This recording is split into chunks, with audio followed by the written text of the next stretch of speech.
গণমাধ্যমে এবার কথা বললেন তনুশ্রী দত্ত। তিনি তার বাজে অভিজ্ঞতার কথা গণমাধ্যমে শেয়ার করলেন। জানালেন যে একদা সময় তিনি পরিচালকের কাছ থেকে শুনেছিলেন কাপড় খুলে নাচার বিষয়টি। আপনাদের মনে আছে আশিক বানায়া সিনেমার ভেতরে বেশ হট লুকিং এ হাজির হয়েছিলেন তনুশ্রী দত্ত। আর এরপরেই যেন তার সিনেমার কোনো কমতি ছিল না, পুরো ফিল্ম ইন্ডাস্ট্রি তাকে নিয়ে কথা বলছিল। সে সময় সব থেকে হট নায়িকা ছিলেন তিনি। সাম্প্রতিক সময় এক সাক্ষাৎকারে তনুশ্রী দত্ত বলেন যে তাকে 2005 সালে চকলেট সিনেমা সম্পূর্ণ হওয়ার পরে যখন তিনি রীতিমতো অনেকগুলো কাজ পাচ্ছিলেন, সে সময় তাকে অফার করা হয় কাপড় খুলে নাচার জন্য।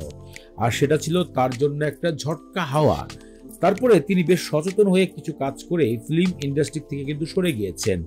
আজও তিনি ফিল্ম ইন্ডাস্ট্রির পর জঘন্যতম মনোভাব প্রকাশ করেন, কারণ তিনি এই ফিল্ম ইন্ডাস্ট্রি থেকে বাজে অভিজ্ঞতা নিয়ে সরে গিয়েছিলেন।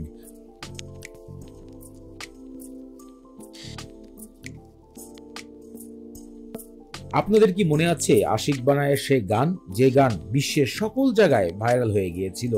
সে সময় শ্যামলা বর্ণের সেই নায়িকার ফিগারের এবং তার সেক্সি অনুভবকে এখনো মানুষ মনে করে।